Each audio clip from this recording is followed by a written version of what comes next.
Let me share my screen.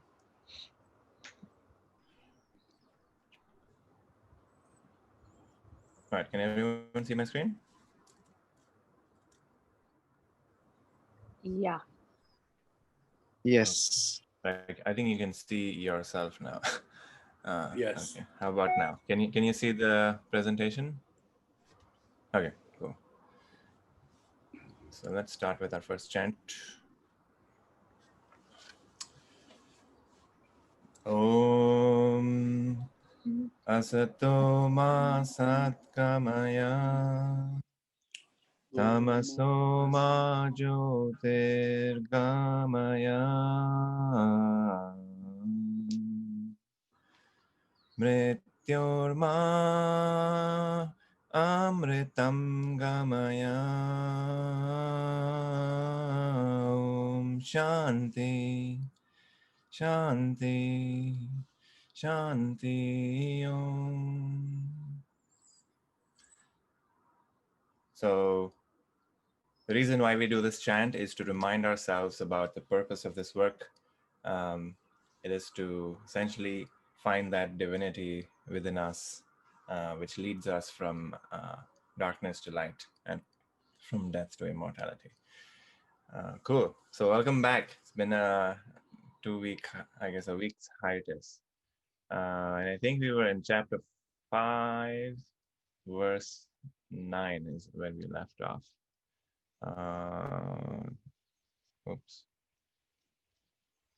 Yeah, so this is chapter 5, verse 7, 8, 9. Cool. So I think we were just talking about the differences between karma yoga and yoga of knowledge. And I think we were talking about the person of knowledge is somebody who has sort of come to a place where they have no likes and dislikes anymore. So, it's like their preferences sort of exist, but their deeper desires of like, I must have this and I must not have this, those kinds of things are sort of like dissolved and evaporated. And they're pretty content with what comes and what goes. What their entire sort of uh, worldview is all about finding the self. Like that's sort of like the person who is a sannyasi, as the Sanskrit word for enunciate, and the person who's practicing the yoga of knowledge. So for that kind of a person who has sort of come to that place where the world doesn't bother them that much, they're kind of content with whatever external situations that exist for them. For them, it's easy to practice the yoga of knowledge because yoga of knowledge requires the mind to be a little bit more subtle, where we can kind of not pay attention to so much of the externalities. And you're able to sort of perceive, um, the ground of being that we are. So if we are in that place, then yoga of knowledge is prescribed. But if you're not, we have to go through the process of karma yoga.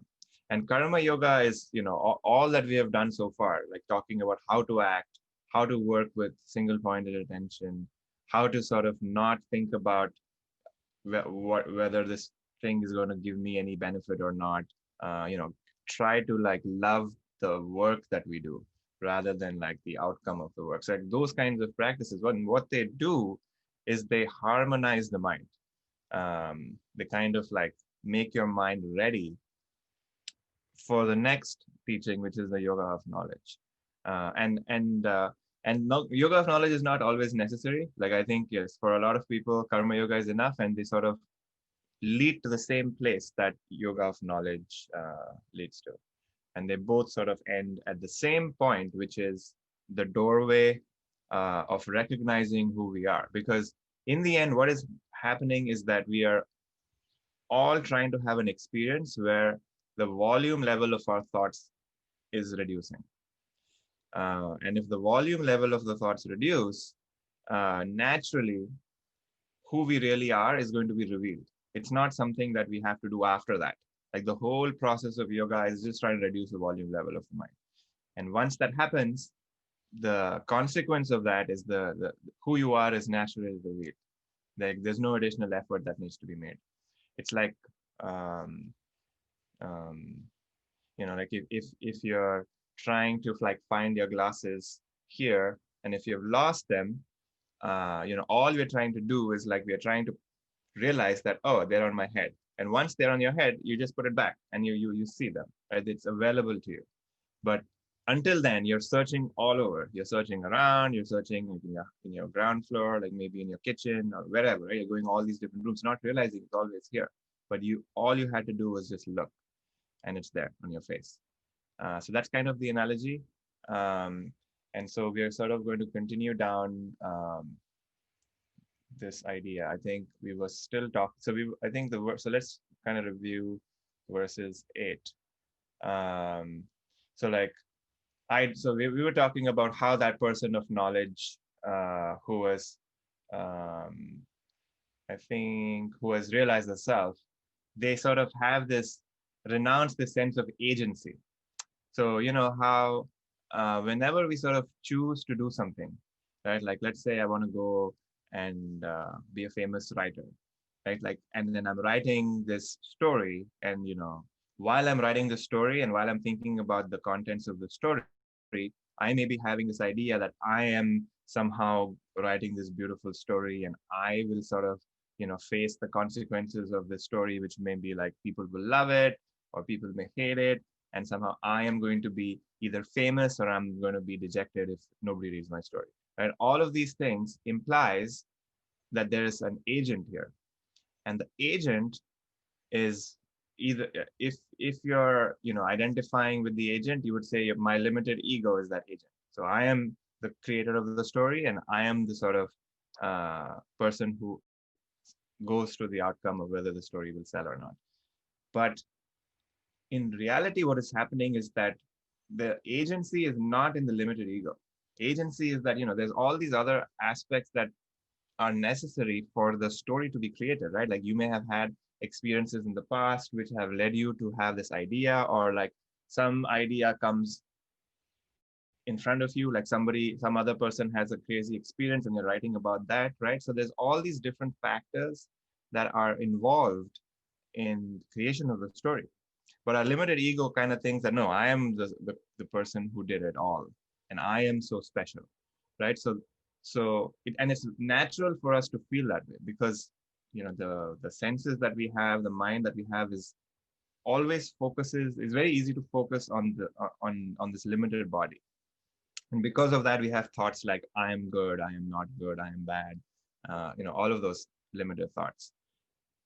So if we are in that place where we have those kinds of thought, it's very hard to renounce the agency and say something like, I do nothing at all, right? Like that's essentially for a person who has sort of renounced that sense of agency, um, and for a person who is identified, it's not easy to do this, which is why yoga of action is prescribed, because doing yoga of action reveals to us in a way that, the agency is sort of greater than just my limited body. Like there's so many other factors that determine what happens in this world. And then we start to sort of connect with that greater aspect.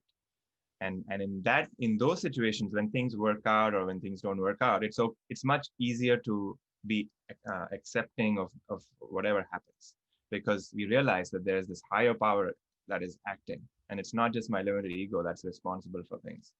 And that kind of comes to like another sort of aspect of surrendering, right? Which is, when I was having this conversation with one of my friends earlier, and we were talking about how praying is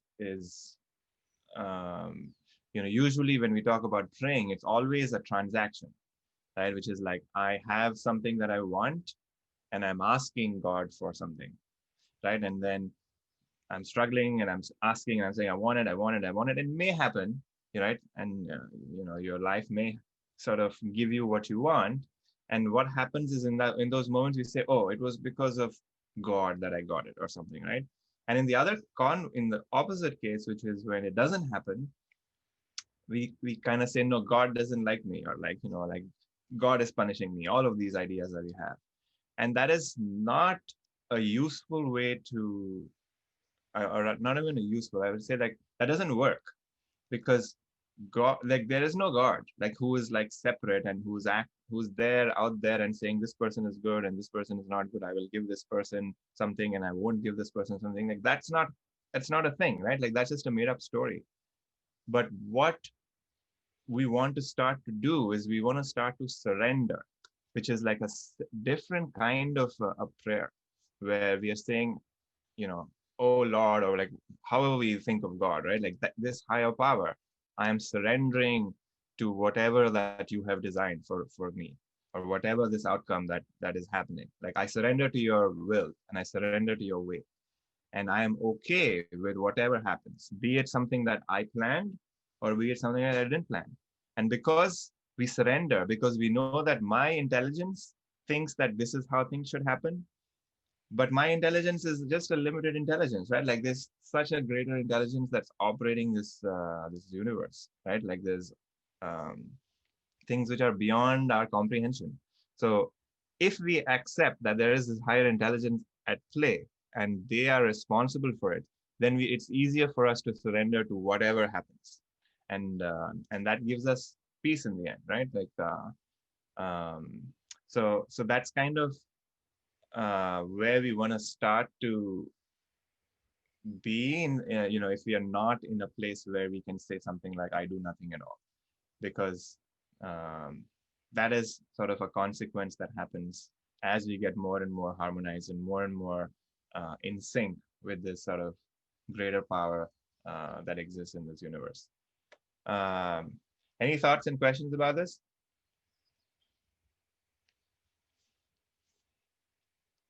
Cool. So, so now I think we're going to talk about the person who cannot act in this way, right? Like, so far we spoke about like the person who can sort of let go of the agency. Now we're going to talk about, okay, so if I'm not there, what do I do? And so this is verse number 10. So I can read the Sanskrit. Would anyone like to do the English today? Can I do the English? Sure. Thank you, Govind. Appreciate it.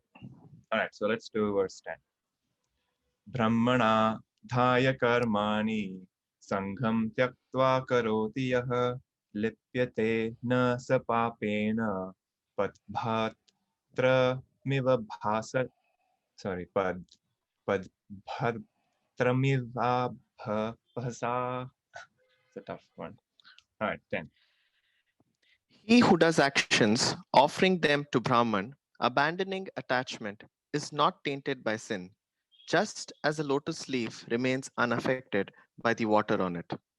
So now we're talking about, the person who does actions. So it's like we're saying, I'm claiming that I am doing this work, because our experience is that if I am cleaning the dishes, that this body is cleaning the dishes. So that's like kind of our experience, because we are sort of, our identity is in the body and the mind.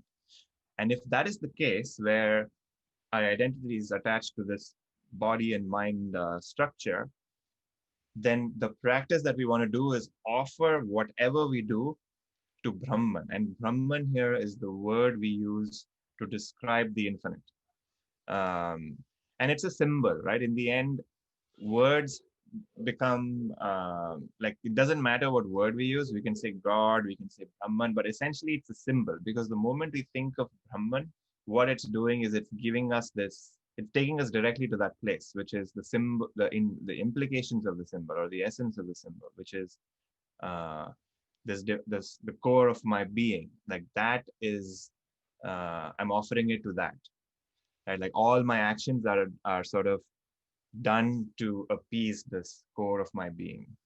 um, so that's sort of the practice. Like, if we cannot say that, oh, I am not the agent, you can say I am the agent, but whatever is the outcome, I offer it to Brahman. Like, it doesn't matter what happens. If we live from that place, what we're doing is we are not thinking of my limited ego. And that's kind of what we want to stop doing, which is constantly thinking about, am I going to be okay? What's in it for me? What do I gain from this? Like, this doesn't help me at all. This is, all of these limited ego thoughts, where we're thinking about my ego and my small space of influence, all of that. And the reason why we want to stop doing that is because um, the more we focus on it, the more we want to protect it. And the more we want to protect it, the more we will focus on it. So it's kind of like this vicious cycle. And as I mentioned in the previous classes, we don't have to do anything extra to start to dismantle it. We just have to start paying attention to something else, right? Like I said, like if we don't think about something for a long enough amount of time, it naturally dissolves. And the kind of energy that a certain thought has, uh, it only has that because of our insistence on that, on continuing to repeat that thought and give it more energy. But the moment we pay attention to something else, the energy of this thought starts to automatically reduce, and this other thought structure starts to get stronger. So the what we are saying is we want to start to focus on the you know I am the self part, or I am I'm offering all of my sort of attention and my actions to Brahman, or to God, or to whatever idea that, or some idea which is greater than my limited ego. It could be saving, climate change. It could be saving the soil, or whatever. Like is this ideal which is greater than my limited ego. If we think of that, we are not thinking of our limited ego. And when we are not thinking of our limited ego, the fear and the obstacles and all of those ideas that are entangled in this limited thought structure about our ego starts to break down. And once that starts to break down, we start to get more and more free. And so, this person instead will, start to abandon their attachment, which means that all of their attachments they had about them, let's say it was money, let's say it was like friends, let's say it was relationships, all of them start to break down because we are not thinking about them anymore, and the power of those thoughts is not as strong that they grab at me. They may still exist in the background, where I think about like, oh, what, I kind of had this fear about money, and like now it's no longer there. So it's not like they kind of completely disappear. We can still choose to think about them, but they are not as powerful as they were, let's say a year ago, when we sort of completely focused on it all the time. And then we continue to act in this world. And so the example here is that, a lotus leaf. So lotus leaf is like one of the plants that grows like on a pond, and the whole flower is above the water, and it has this long root system that kind of is underwater. So even though it's on water, but the flower is not touched by water. So kind of like the water is the world, where even though we are in the world, we are doing actions, we're facing the consequences, we're successful, we're unsuccessful, all of the human uh, experiences that we all have, we all go through that, and that's not going to stop, right? But we will be untouched by it, because the consequences of all of those actions will not really uh, taint me in that way, where I'm not creating more and more additional karma for myself, which basically means that uh, all the actions don't leave that much of an impression on me anymore, right? If you think about it, like all of our like our problems in life is because some actions in the past left a lot of impressions, deep impressions, and those impressions are we are facing the consequences of those impressions, which is I need to do something in this specific way, or I don't want this because I don't like it. All of these ideas that we have gathered, they've all come because of these strong impressions. And from this point onwards, we will not try to gain any new impressions, which will be really deep.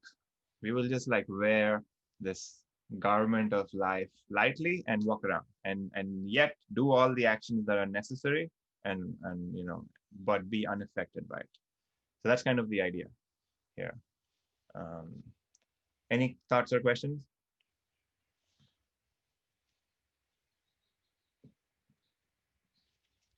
All right, let us go to the next one.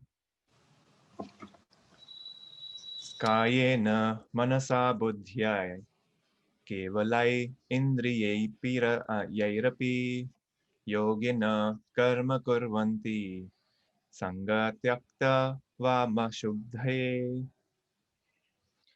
Yogis have abandoned attachment, perform actions merely by the body, mind, intellect, and senses for the purification of the self (brackets ego).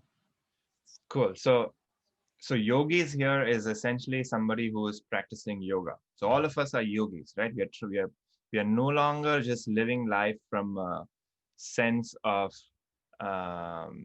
lack, right? Like, because when we're living from a place of lack, all we're trying to do is like trying to find the next thing that's going to give me that gratification.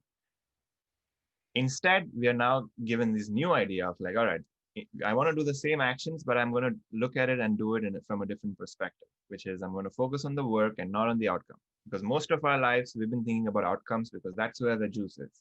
Now we are going to like think of the work and not so much about the outcome. So we are sort of, and once we start to do that, we start to abandon, our love for the outcome, and we get a new dimension or a new place where our love is, which is either in the work, um, or like in being competent and in all of those other sort of skills that we want to gain.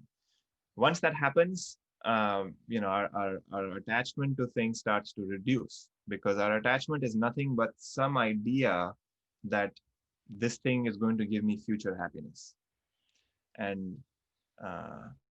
if we are conscious enough, we can see in our own experience, which something that we loved 5 years ago doesn't have the same effect that it has today, right? Like something, let's say you were a kid and you love this bicycle that you had, or a tricycle that you had. At the time, it felt like you could not live without it, right? But 5 years later, it's not a big deal. So like, things are changing all the time. And it's not like the tricycle had like super joy giving properties. Like, while you were engaging with it, you had fun. But like, if it was not available to you, you can do something else. So like, that's kind of how we want to start to think, where like everything in life is on loan, right? In a way where it's temporary, it's limited. So when it is in our experience, we enjoy it. When it's not in our experience, there's going to be something else to enjoy, or you just enjoy yourself. So that person who's a yogi has now realized that nothing in the world really has the juice, or the promise that the things in the world can offer lasting peace and lasting juice or lasting bliss. That idea has kind of broken down for them, where they know for a fact that nothing in the world really can give me what I really want. But yet, I have to act because I have responsibilities, I have to do work, I have to earn a living, I have to pay my rent, all of those factors, right? We have to be in this world which has rules. But all the actions now are directed for the purification of the self, which is, notice that the self here is in lowercase, which means that it's the limited self, my limited identity, which is nothing but the ego. And here, purification doesn't mean that I'm going to become morally good, or based on some rules.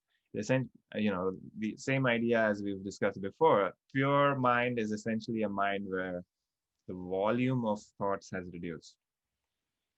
An impure mind is a mind where it's agitated and it's constantly thinking about stuff unconsciously. If you're consciously thinking about something, that's fine.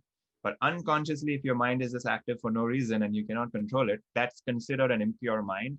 And we want and that mind is very difficult for that mind to have any peace, because the peace is essentially a consequence of not having thoughts. Like, if that's something that becomes clear to us, then we will realize that all we have to do in the end is just get to a place where the mind is still, and then there's peace. The moment the mind is agitated, uncontrollably agitated, it is not it's lost its peace and lost its joy. So the yogi now has like dedicates their life for the purification of the self, because they've realized that that is essentially the only thing that I have to do. No object in the end really can give me what I want. If that becomes clear, then um, then all teachings of yoga become very easy to digest, because we all realize the purpose of what each teaching is, which is the reduction of the volume level of the mind. That's basically it. If and then we can look at any action in our own life to see, okay, if I do something, is this reducing my mind, or is this making me more agitated? And then that becomes a sort of a guiding sort of light in terms of like figuring out what we want to do in life. Uh, and that transforms our life in many ways, because then it all becomes about that rather than like, oh, how am I going to look? Is this going to give me any money, or is this going to give me any other joy? Because we realize that joy is nothing but from within, which is, the reduction of volume level of thoughts. So that's it. So that's the purpose of yoga. Any thoughts about this one? Hi, Puneet. It's Becca. I have a quick question, maybe just for clarification. When we're talking in the last slide about getting closer to Brahman, and then here abandoning attachment, and as you mentioned, like letting go of or stepping out of the mind, are we basically trying to get in touch with intuition, our own intuition, because that is the same as like source of energy or God or Brahman or... I would say that is a sort of a consequence that happens where, intuition is nothing but some aspect of our being where, we have this sense of rightness that, that we feel when we want to make a decision, where you're like, okay, I have these many choices, but this one feels right. And it's not comes from this sort of logical understanding. It's just this feeling of like, no, this is what I want to do. Right. And that's not, that's something that we could develop, but this is not really talking about that in the way that you're describing it, which is this, saying that it's intuition, but it's talking more about like how do we connect with the core of our being. And once we start to do that, then the sense of rightness naturally happens, because we start to understand that rightness when we are peaceful and joyful, the work that we're going to do is going to be way better than when we are not, right? So if we are in a place where we are working and my mind is all the time, and I'm like worrying, and like I'm going to be pretty miserable in terms of my own being, but also like the kind of work outcome that I have is not going to be the best, because it's not done from a place of expression and joy, right? So so the sense of intuition is essentially saying that I want to sort of keep moving in the direction where my joy and peace is maximum, right? Which is I can do work from a place where I am kind of uh, enjoying the work, or like I know that it's going to be good for me, and that's the intuition where certain parts are going to be good for me and for other people as well. So that's sort of the guiding light. And what this is saying is that we will start to recognize that all actions have an effect on us, right? If I do action A versus doing action B, action A may make my mind quiet, and action B may agitate my mind. And once we start to realize that I should be avoiding action B because it's not good for me, I should keep doing more of action A, that is itself the intuition, which is this intelligence where we are saying, okay, this is actually because I'm getting more conscious of like, how does this action influence my mind? And I will then start to say, no, I want to do things which make me more peaceful. Why would I want to keep doing things that make me feel shitty? Right? We start to become more conscious. Right now, we think that, or we may or may not think that, the world is doing it to me, and like I'm not feeling good, and all of these things in my life. But all experience in the end happens from within. And once we start to get conscious of like how each experience makes me really feel, does it quieten my mind, or does it agitate my mind? Then we will start to move in a direction where I will start to abandon things which are like not useful to me. And I will start to move in the direction which I want to do things where I feel good, or I feel there's this creative energy that has to express itself. I don't know if that helps, Becca. Did that answer your question? A little bit. I think it definitely helped. And maybe it's just a difference of what we think intuition is too, right? Because intuition can mean something different to you than it does to me. but it Yeah, definitely totally. helps. So thank you. So what do you think intuition is? Intuition for me is definitely like the inner voice. Mm-hmm. For me, it definitely feels closer to God to some degree. And when I listen to my intuition, there's no ego involved in it. I have to let go of my ego in order to listen.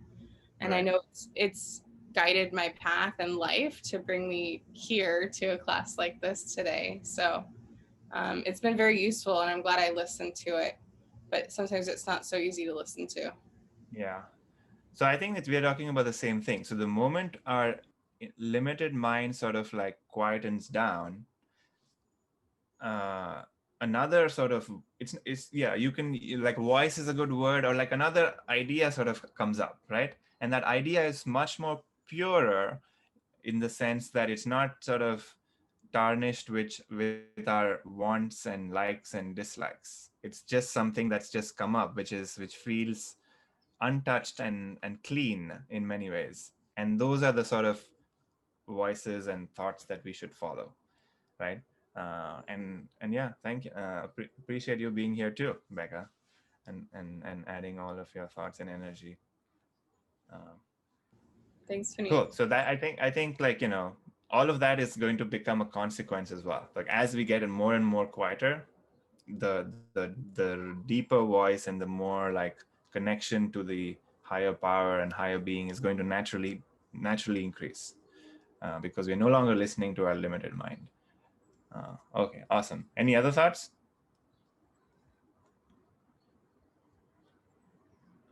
Cool. Let's do the next one. Yukta karma phalam taktva shanti mapnoti naishtikayim ayukta kamakarena phale sakto nibandhyate. The united one, the well poised or the harmonized, having abandoned the fruits of action, attains eternal peace. The non united, the unsteady or the unbalanced, impelled by desire and attached to the fruit, is bound. Cool. So now we're talking about there's like two kinds of people. So the united one is essentially the one who uh, has united themselves from with, the limited mind has sort of been united with the infinite, which is what Becca was talking about, which is you're no longer paying attention to the limited mind. And when you're not paying attention to the limited mind, attention is now on the higher mind or the infinite or God or whatever the word we want to use to describe it. And once that happens, we are going to reach a point where we attain eternal peace, because we recognize that there is this other aspect of us which exists, and the nature of that is peace. It's like, the nature of water is to be wet, the nature of fire is to be hot, right? Like, so the nature of this other aspect of us is peace. And whenever we feel, peaceful in different moments in life, what's happening is we are touching this aspect of us. So, when you're meeting your friends and having a blast, and you're feeling joyful and you're not thinking about like all your worries and stuff, you're touching this aspect of yourself, of your own being, because that's all in all of us. We all have it, and we all experience it in tiny flashes, or in, small slices during our regular life, when we are having joy, we're enjoying the things we're doing, we're getting what we want, we are feeling blissful and joyful, and that's our nature, which we sort of touch through objects. But the united one, who can abandon their limited mind at will, not through like a mediated experience, not when they get their raise, not when, something great happens in their life, but at will, just dropping their mind, they get an eternal peace, because now they recognize that both getting the raise and dropping the mind by by my own effort, without really, you know um, without any dependence on something external, have the same effect, which is I'm touching that nature of uh, my being, which is peaceful and blissful, and I can touch it all the time without any external dependencies. But for the non-united one, somebody who has no idea that this is possible, their life is impelled with desire and attachment to the fruit. Take a look at our own lives in the past, right? Like if we have been pushed from one point to the next, we struggle for some amount of time to get what we want. We may get it. We feel good about it. Does that really satisfy us in the end? We may feel good about it for some time, but then, that becomes old and now we have a new desire. And now we struggle for that for a amount of time. We may get it again. And then we feel good about it for some more time. But then after a while, it's gone again. And that's totally fine to, wanting to do things and wanting to get things in life. That's fine. But if our moment to moment experience while trying to get what we want is terrible, and then for some amount of time we feel good, and then for another 90% of the time we feel shitty because we want to get what we want, that is a very terrible way to live. And then, we're going to be bound by what we don't have. And that's what the bind here is, which is I'm tied to these ideas and these desires and all of these external things which are dependent, right? I'm dependent on them being fulfilled for my fulfillment, for my own happiness. And that's a very impoverished way to live, because for 95% of the time we're going to be suffering, and then for 5% of the time when we get what we want, we'll be happy. Instead, we can be flipped, which is 95% of the time I can be blissful and 5% of the time I can suffer. That's a much better balance, I think. And that's what yoga can do to us, because it flips the equation where peace is right here, right now.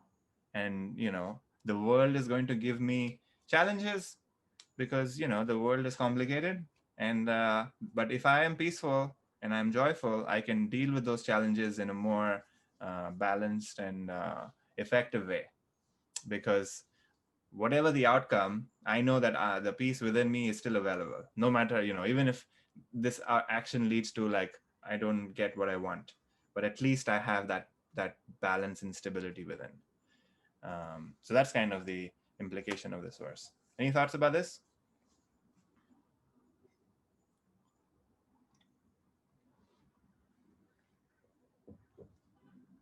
Okay, let's do the next one. Sarvakarmani manasa sanyasyaste sukham vashi navadvare pure dehi naiva kurvan karayan. Mentally renouncing all actions and fully self-controlled, the embodied one rests happily in the city of 9 gates, neither acting nor causing others to act, others, body and senses to act. So now we're given like, what does that person do who is harmonized? So mentally renouncing all actions, which means, the physical body is doing actions. So this is kind of like the sense of agency, which is kind of hard to do, but we're just getting a taste of what the process is, which is, let's say I want to do a project. I want to do it with like 5 other people. And there's like, all these different tasks that need to be done. Let's say there's like, there's a project management tool or whatever. All of them are listed down, 20 of them. And you have to do them one at a time, go through all of them, right? And each of them you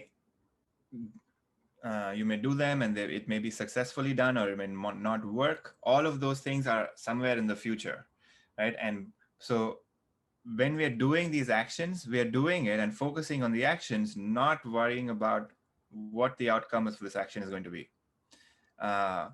And if, let's say, the action is very successful, and your boss or whatever comes up to you and says, wow, you're doing such a great job, at that moment, the sense of ego sort of becomes more concrete, right? Because at that time, you're like, wow, I am so special. I am so good. I'm so amazing. In that moment, we want to renounce the fact that it's not me who did it. It's like, you can say now, okay, it's my team. So you're sort of like not taking credit for the work that you're doing. And the same, which is the reverse, which is like, I'm not taking the blame as well, which is, so let's say it doesn't work and your boss is now like, oh my God, you're a terrible person. Like you didn't even think about this basic thing. And now this project is like in shambles, whatever. In both situations, we are not claiming responsibility. And by claiming, I mean, there's this ego which says, I did this action or I did not do this action. That we want to stop and like say that it's not me who did this. It's this, this higher power which is doing this. And I am just sort of a vessel that is, kind of uh, being moved around by this higher power. So if that is a sort of our mental state and the way we are viewing all the work that we're doing, and what that happens is that sort of makes us self-controlled. That's basically you're very sort of paying attention moment to moment. And moment the ego arises, we sort of apply this thing of like renounce it. I am not doing this. The higher power is doing this. So it's very sort of a lot of effort has to be put into this practice because we are conscious all the time. So we talk about, you need to meditate for 20 minutes and like, do that. This is meditation for an entire waking period, which is moment to moment. I'm going to be aware. I'm going to be aware of like, what kind of thoughts am I having? What kind of like ego, how is my ego coming up? One of the ways to we do this in class, like with my teacher, we used to do this is like, if there's like 5 or 6 people sitting together, all of us would look at one person and stare at that person. And what that happens when there's like 7 people staring at you is that your ego sort of like becomes a lot more concrete, right? Where it just suddenly like you feel very conscious, right? And that's the ego that we're talking about, which is in those moments where we feel very conscious. What's happening is we are giving a lot of attention to this limited idea that I am this body or I'm this mind. So if we, my teacher kind of makes fun of people and says, look at this person, look at like how much food they have in their teeth, or like, whether they have any food on their clothes, like, so kind of like making them more and more conscious about their limited body. And by doing that, we are having this experience that, ego rises when in those moments. So if you're on stage and you have to give a talk and maybe you're sort of nervous, ego rises. And then, when you're listening to a beautiful piece of music and you're getting lost in something, ego falls. So we can kind of have this experience that ego is coming up and ego is going down, ego is coming up, ego is going down. And when ego comes up, that's the moment where we have to be extra careful, because, ego will come up because, our habitual tendency is to like respond to like situations. So like, something that makes you conscious is going to cause ego rising. But in those moments, not additionally building more and more sort of giving more and more energy to that thought, but just acknowledge that those thoughts are coming up, ego is rising, but still being from a position of a witness to it all. So that requires a lot of attention. So, moment to moment attention.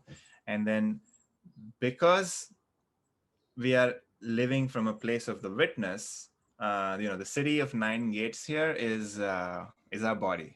And if you notice that we have 9 holes in our body, so there's like 2 eyes, 2 ears, 2 nostrils, the mouth, so that's 7, and then there's the genitals, and then there's the anus, so there's 8 and 9. So that's the city of 9 gates. So the one who's resting in the body, so like you are just like witnessing even your body, and it's performing all these actions. So the body is performing the actions, it's doing all of this work, its ego is rising, ego is falling, but the one who is the real you is neither acting and neither not acting. It's just watching all of these things to act. So both the body and the senses, they're all acting, they're all doing their functions. Senses is absorbing information, body is doing actions, but you, who is the witness of it all, is just watching it all. So this is a practice which is implied in this verse. Hard to do because it requires a lot of attention, but this is where we want to get to eventually, because single pointed attention is training our mind to get to this place, which is we can just be able to focus on stuff. And once that starts to happen, we can sort of bring our focus to this witnessing position. and doing actions from that place. Any thoughts about this? Puneet, I had a question. So I Yeah. understand the part where, let's say, the example you took was of a project manager. If things went well, you renounce the credit, and that's, I guess, you don't take the credit for it, and you give it to Brahman. But if Yes. when things are going bad, Yes. and you say you renounce that also to an external force, not your responsibility. Hmm. So if we uh, always think like that okay, if things are going bad, it's not my fault, how will we strive to do better if we don't take responsibilities of you know Yeah. owning up to our, let's say, mistakes, or maybe I could have done a better job as a project manager to save this project. Right. How? Yeah. So it's an excellent question. So always strive for excellence. This work is not saying do not strive for excellence.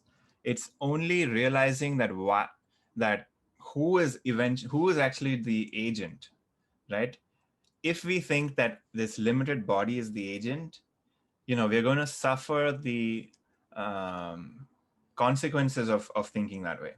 So sometimes you're going to do well, and sometimes you're going to do shitty, right? Like it's just a matter. Like you may be on a streak of doing really well at work and like doing amazing work, but and if you're identifying with that, it's you're basically building this image of yourself that you're this amazing person who does this amazing work. It's only a matter of time when you, let's say, don't do as well, or you're not as great as you were like a year ago or something. That's going to cause you a lot of suffering. And this work is not saying that you're not trying to be solution oriented. You're not trying to like see where, how you can improve, how your work can improve. You're sort of creating sort of this distance between the work and you. So you are looking at the work as sort of this piece of art, right? So this piece of art is this always is never perfect in the end, right? Like the work is, you can always do better. You can always do better. But with your limited set of capabilities and with your limited skill set, there's a certain outcome which you can do. And you can look at it and you can be like, okay, this is this areas that I did well. These are the areas I didn't do well. Next time I'm going to try to improve in some way, right? Either focus on my strengths or like try to focus on my weaknesses or whatever, right? However you want to implement. It's always going to happen. We are just saying that we are not going to identify with, oh, I'm such a great person, or I'm such a miserable person, or I'm such a great manager and I'm a miserable manager, or I'm a terrible manager. We're not going to focus on that ego thought. We're going to focus on the work, which is, I managed this project, it didn't go well. What can I do to fix it? You see the distinction where there's no ego thought in the second case. We are just focusing on like, what can we do to make it better? Like there's a problem, I had to make 100, cars or something, and only 20 got made. 80 of them didn't get, like, had a bunch of defects. This is the problem. What is the solution? Like that's kind of what we want to like look at, rather than like, I was horrible. Last year I made 150 cars and I was so great, but like this year I'm miserable. It happened because of this reason, that reason, all of these things which are not useful in solving the problem. So that's kind of how we want to shift our attention, which is, where is our attention? Is it on the limited ego, or is it on the work? That makes sense. Yeah, thank you, Puneet. Yeah. So we always want to strive for excellence, because that's all we can do. We can strive for it. If it happens, great. If it doesn't happen, also great, because we will focus on like what didn't go well. And that's a chance to improve and a chance to get better. And that's always, we are bettering the mind and the body, and not the self. So the self is always watching it all. It's like if you have a car and you're going on a race every Sunday or something, and you win a few times, and if you lose, you're going to focus on trying to fix the car, right, or make it better, or like do all of that, because the car winning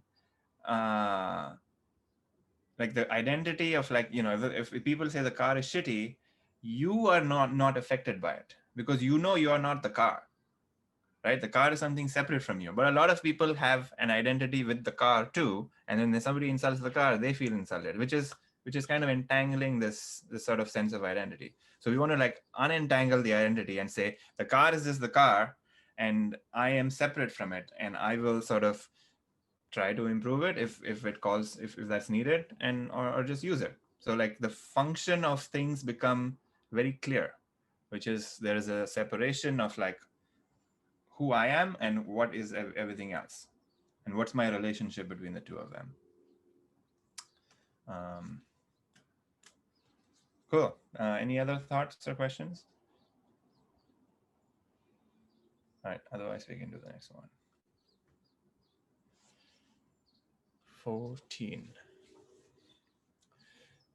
Na kartritvam na karmani lokasya srijati prabhu na karma phala sanyogam swabhavastu pravartate. Neither agency nor actions does the Lord create for the world, nor union with the fruits of actions, but it is nature that acts. Okay, so here we are basically, there's if you look at religion and, lots of different cultures in different parts of the world talk about how, God has created this world with some sort of purpose, and, this is the reason why it exists, and, to kind of conquer good versus evil, all these ideas that exist, and we sort of believe in those ideas. This verse is basically saying, no, none of those things are true, because it says that the Lord actually does not create the world. The Lord is essentially just a witness to it all. Like there is this sense of potentiality in that witness, and in that potentiality, things are arising. So it's kind of like, our ability to like just think about things.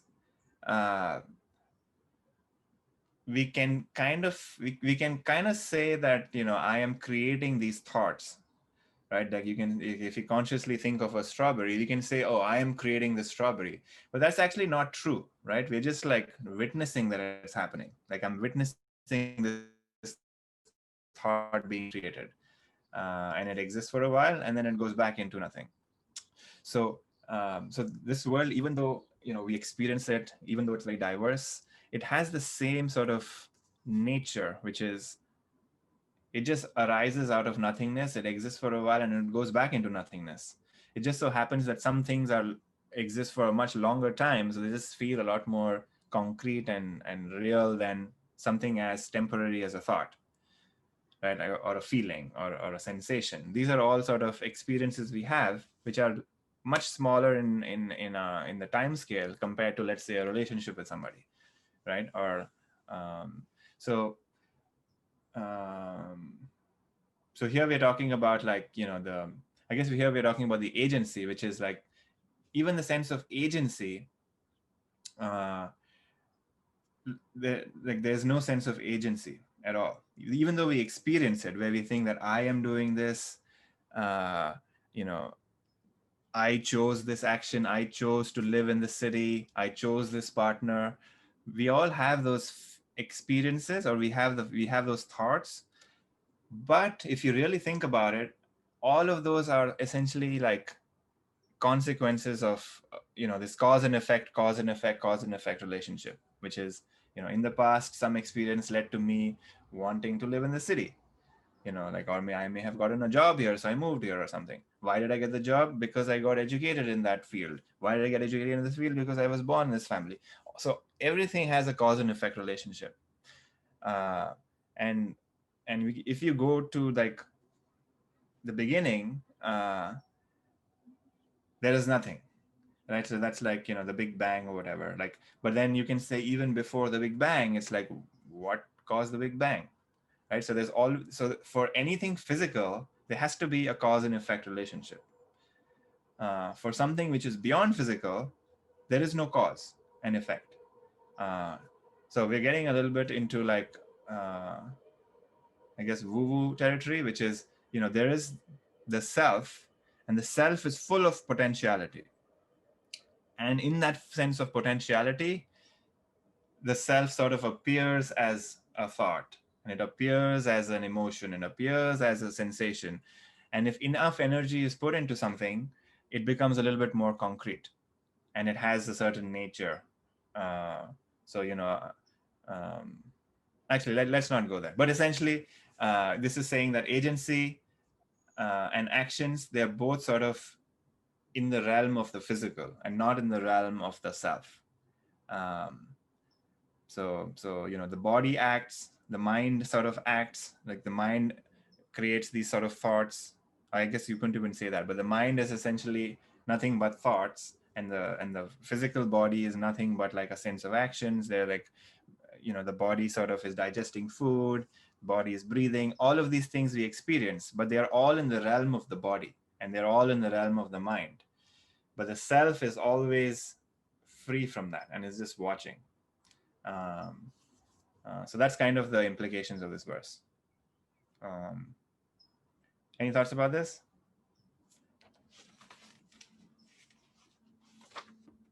Puneet, what is the meaning of the line, but it's nature that acts? Yeah, so I guess the question is like, why do we The see other part those of the actions? question, the other part of the question would be, is Lord different from the nature? So in this work, we say, there's this word called Ishvara, which is essentially the word we say for the Lord. Whereas Brahman is sort of the word we use to describe universal consciousness.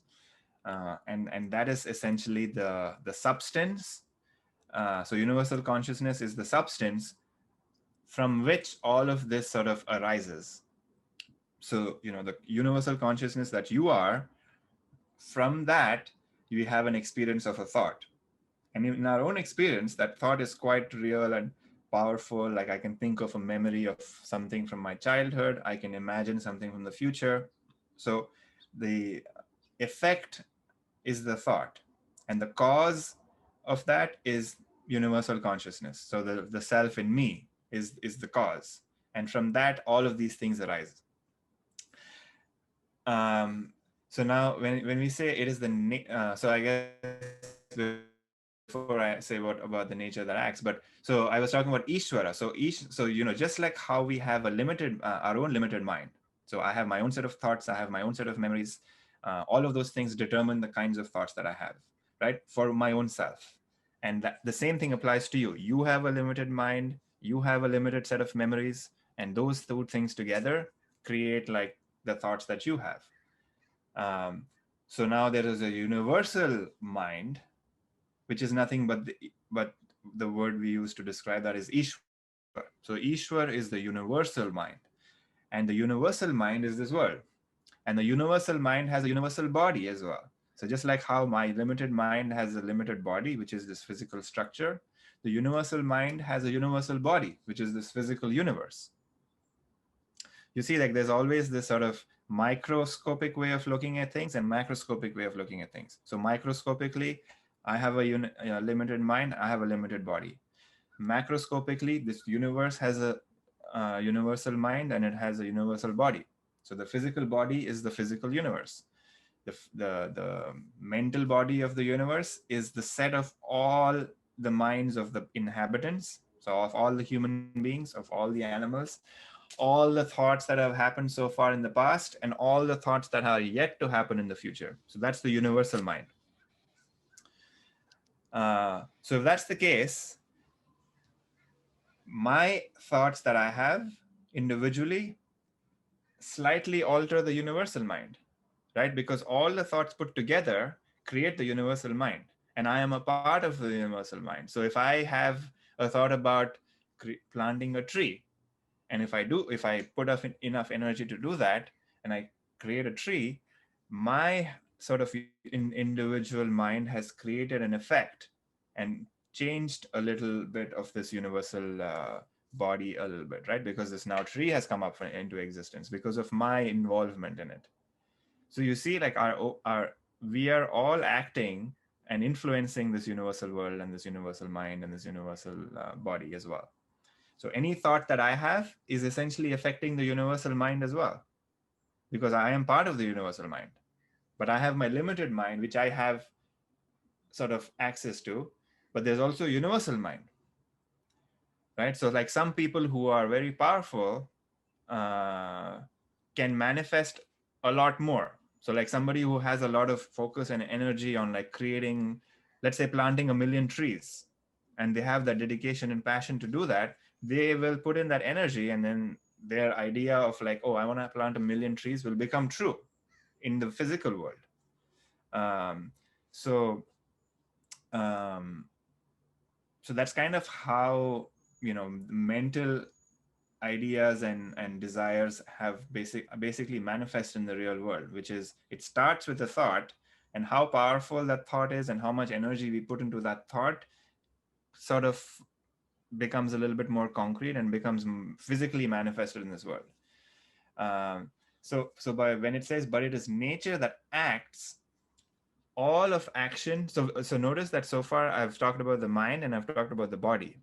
Both of those things are physical from in this work, even though we say, oh, physical only means like material. But in this work, we say whatever is an experience, which means that whatever I can perceive. So I can perceive my thoughts, I can perceive sensations, I can perceive emotions, I can perceive physical objects.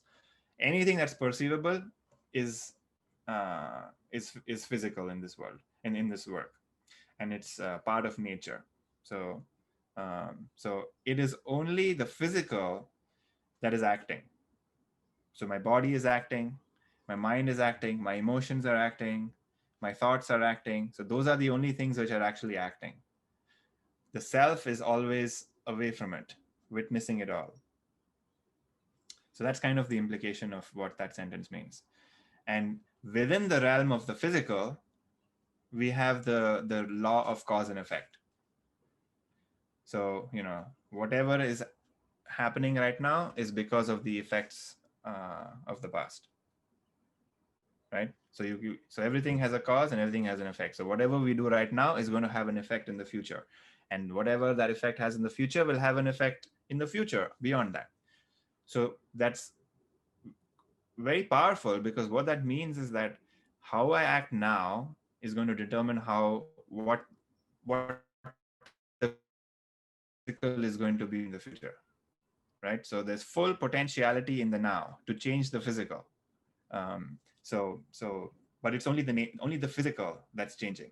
The self is unchanging, and it's the self is still in that way.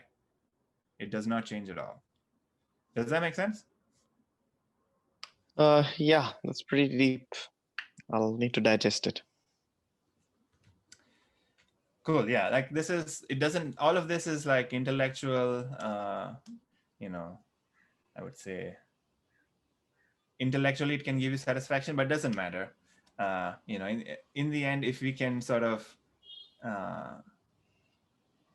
get a taste of that quiet mind that we have, like that's the real juice. Because once we get a taste of that, all of this becomes like, okay, it's just like a way to explain the infinite, right? Like, and words kind of fall short in trying to explain that.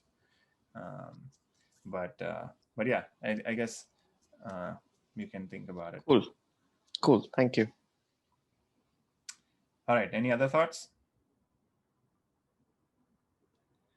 All right, let's do one more. Nadatte kasyachit papam na chaiva sukritam vibhuhu ajnanena vritam jnanam tena myahyanti jantavah.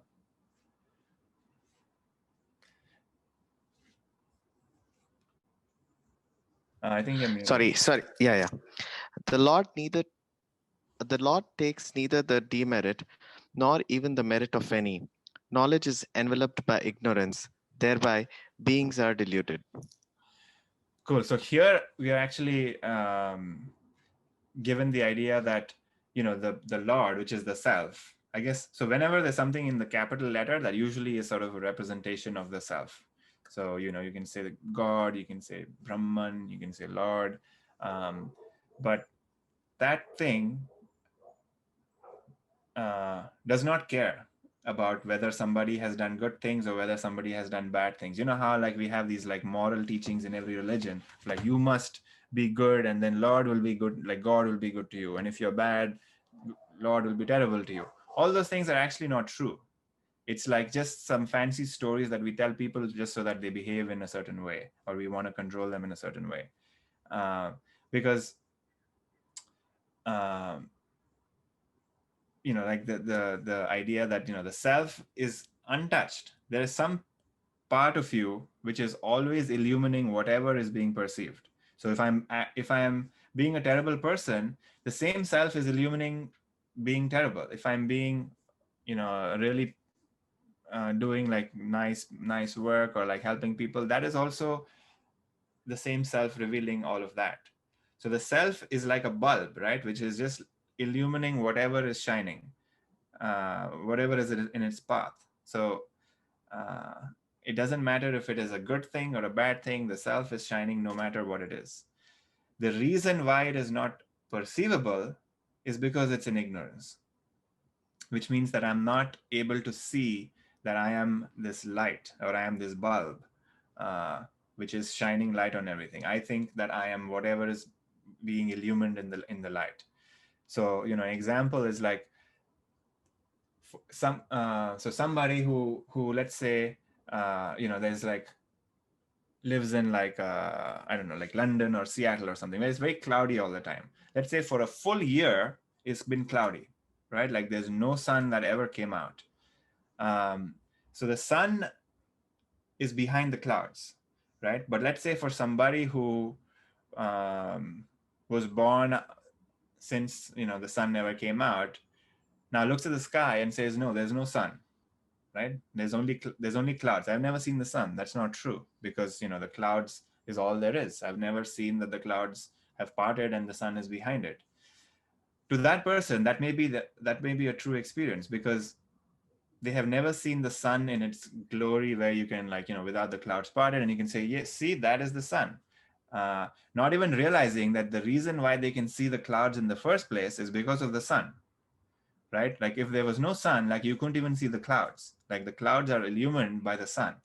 The same way, the self in you is illumining our entire experience of this world.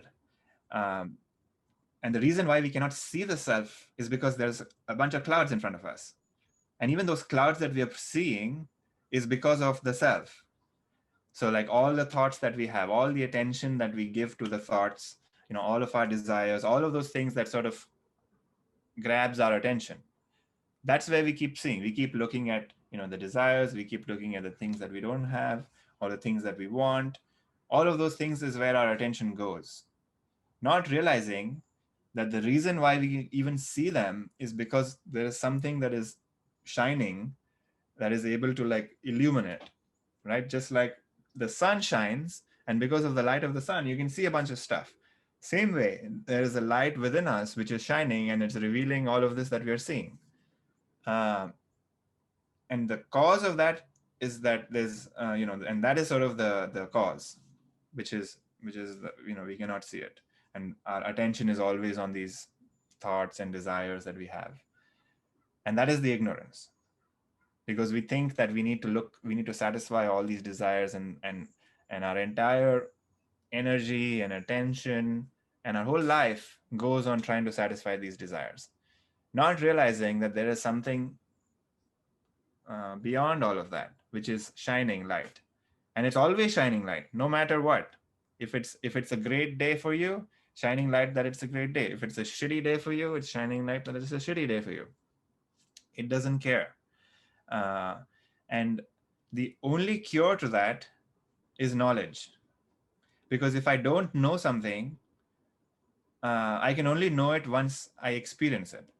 Until then, I will not know it. So if I don't know what a mango tastes like, there's no other way, there's no other solution than you eating the mango, that you would know what a mango is. I can read how many other books I want. I can like talk to how many other people who have tasted a mango. That's never going to give it for me, right? So the only cure is knowledge, and until we have that own experience, we're going to be deluded from that knowledge, which is I don't know what the self is, even though we are experiencing it all the time, which is kind of crazy, which is like we are experiencing the self all the time, but I don't know the real, like I haven't seen it in its like the true form with the clouds all cleared out. Right now, there's too many clouds. I'm living in London, right? There's too many clouds. I need to see the sun, but to see the sun, the clouds have to go away. But the moment the clouds go away, the sun is there. So there's nothing else that needs to be done other than removal of the clouds. And the removal of the clouds here is the analogy of removing the thoughts. And the moment that happens, the sun is revealed. Like nothing else needs to happen, because it's like self-evident in many ways. So always have a direct experience of the self, which is who is looking at the cup or who is looking at the laptop. And you know, the way we answer it is like, I am looking at the laptop. Like there's this sense of I that is shining and looking at stuff or hearing things or tasting things. And that's where we want to start. And that is yourself. On top of all of that, I'm attaching things like I am smart, I am not smart, I am feeling happy, I'm not feeling happy, I'm feeling tired, I'm not tired. All of these things are qualities of the physical, the qualities of the body and the mind. And those are the clouds that come in the way.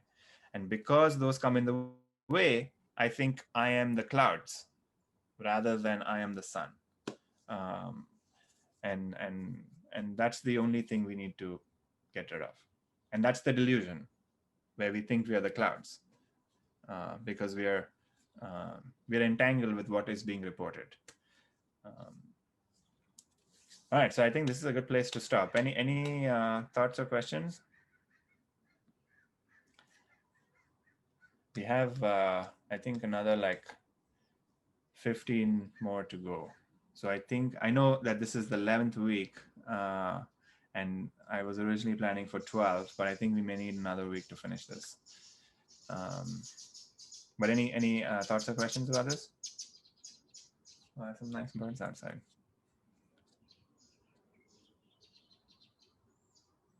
Okay, so let's do a meditation.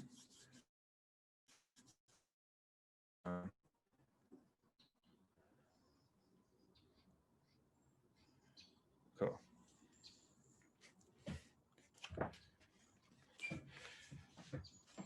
All right, so everyone, hopefully, please try and sit for this part of meditation. You know, you want to sit up straight, because if you usually lie down, we tend to sleep. So I would highly encourage everyone to sit up straight and make sure your neck, head, and back are aligned. You can kind of lean forward or backward to adjust yourself. And your head is gently resting on your shoulders, so there's not too much strain. You want to be in this position because if we start to lean forwards, we kind of tend to get more sleepy. But if we are straight, for whatever reason, I don't completely understand, but we tend to be a lot more alert. So just try to maintain this sort of straight head, neck, and back alignment. And start by taking a few deep conscious breaths. And just noticing how you're feeling. If there's any sensations that you can be aware of. Just gently scanning your body from the top to the top of the head to the bottom of your feet. Noticing if there's any tension or stress or pain or tingling. If there is, just breathe into that part of the body.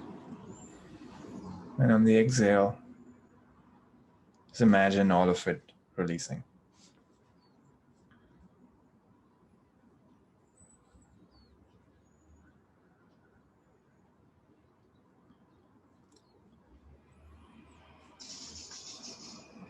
We want to get into a position of being a witness.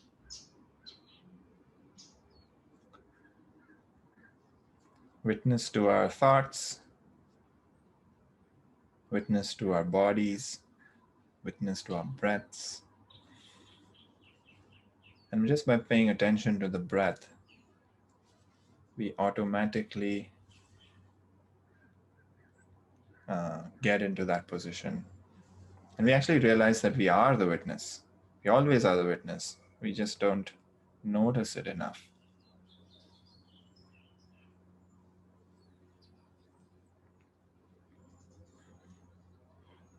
So you can feel that you are perceiving the breath, just like you're perceiving sounds that you may be hearing. You're not the sounds. You can perceive the breath going in and out of your nostrils, your lungs expanding. So you're not the breath either.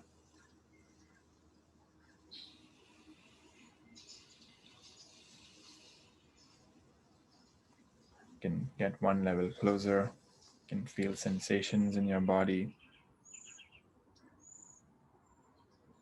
You can feel the sensations of the back of the chair or wherever you're sitting. Sensations of your clothes. Just like you can perceive the breath, or just like you can hear the sounds, they have the same relationship.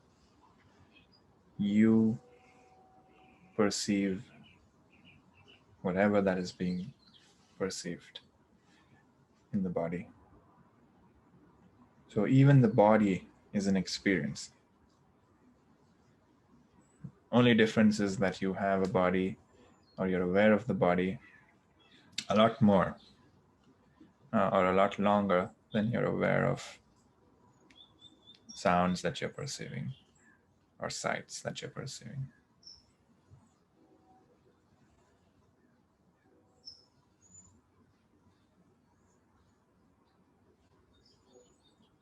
If you can feel emotions, if you're feeling joyful, if you're feeling sad, if you're feeling angry, they are also perceived. You illumine the emotion. They exist for a while, and then it's gone.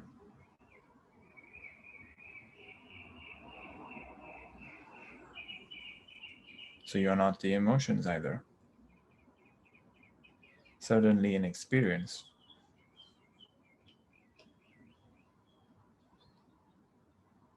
But you are beyond the emotions.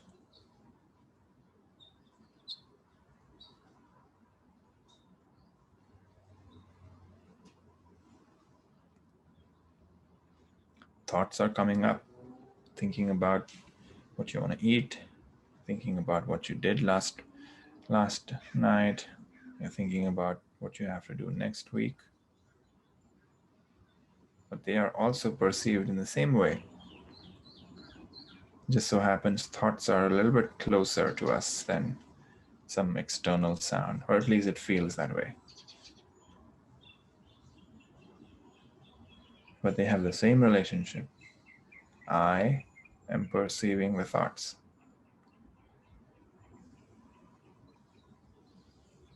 So how can I be the thoughts either? They suddenly appear in my experience, but they also disappear. But this I, which is shining, shining, shining, illumines everything. Thoughts which I like, thoughts which I don't like, emotions, my body, sounds, everything. And I can pay attention to each of those things for a certain amount of time. And if I pay attention to something else, the old things just fall away. So when I pay attention to my breath, I'm not thinking about all the things I want. Or I may not be thinking. If I pay attention to my clothes, the sensation of the clothes, I may no longer pay attention to the breath. So it's always shifting the attention. And we can shift this consciously. So if we are caught up in a certain thought, we can shift it to a different part of us. So we can shift it to the breath. We can shift it to any sensation on the body. Doesn't matter. The idea is that whatever we focus our attention on, that is what is going to be in our experience. So let's focus on things that we actually like and enjoy.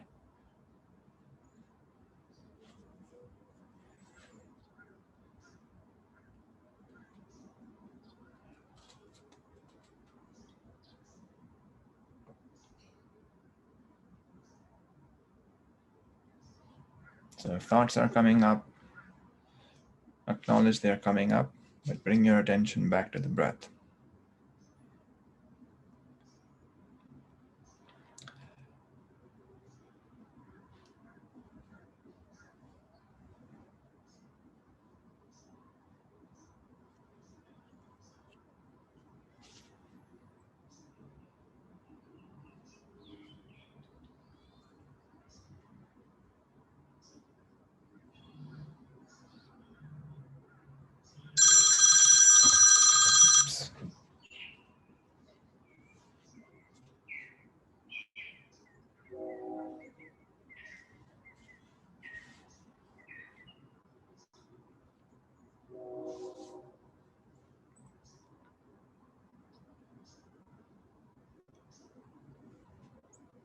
Keep noticing that you are the conscious being that is illumining everything.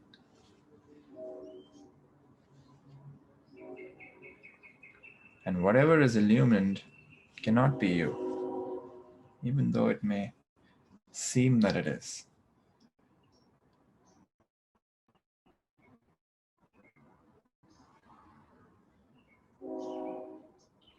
You are this space of awareness. So if you get a sense that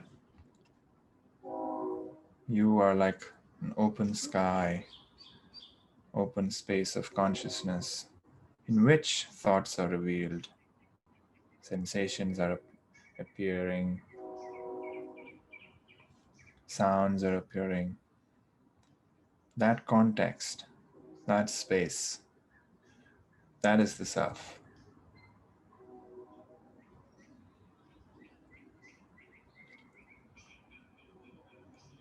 And that context or that space is always available. I'm sorry, my phone is going crazy.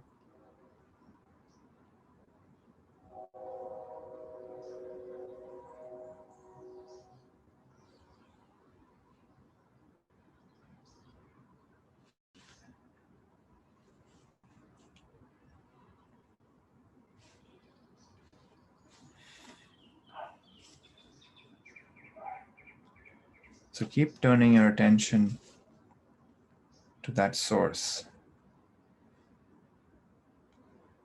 Because it's the attention that reveals whatever we put our attention to. So instead of putting our attention to the thoughts and emotions and memories,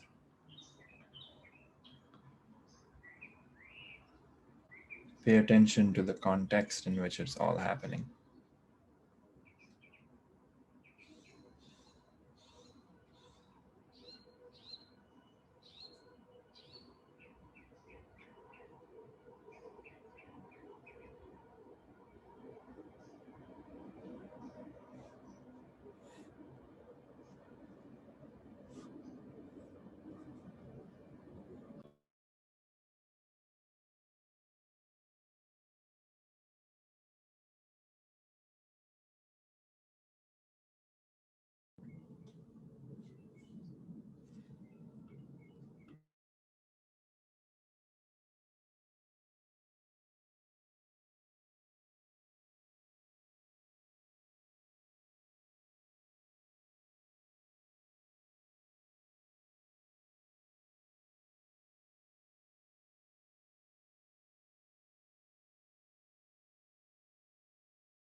slowly bring your attention back to objective reality.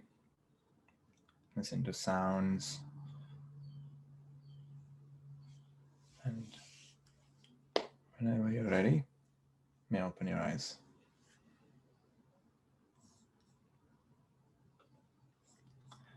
So let's end our class by doing our ending chant.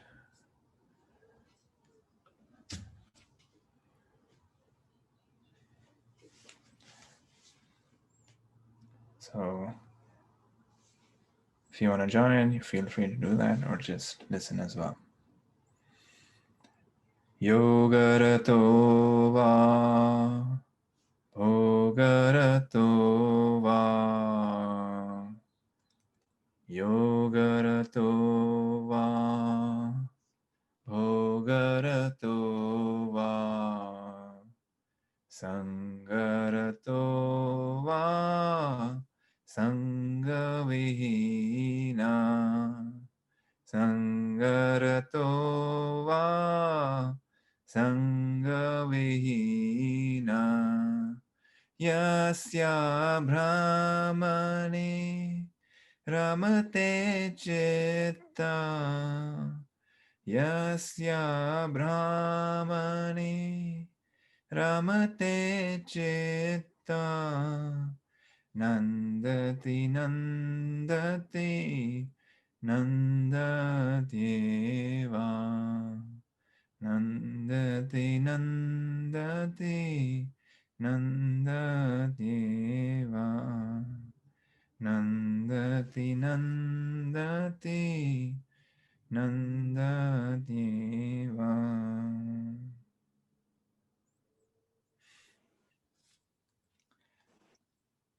So, as always, this is a good verse to reflect over.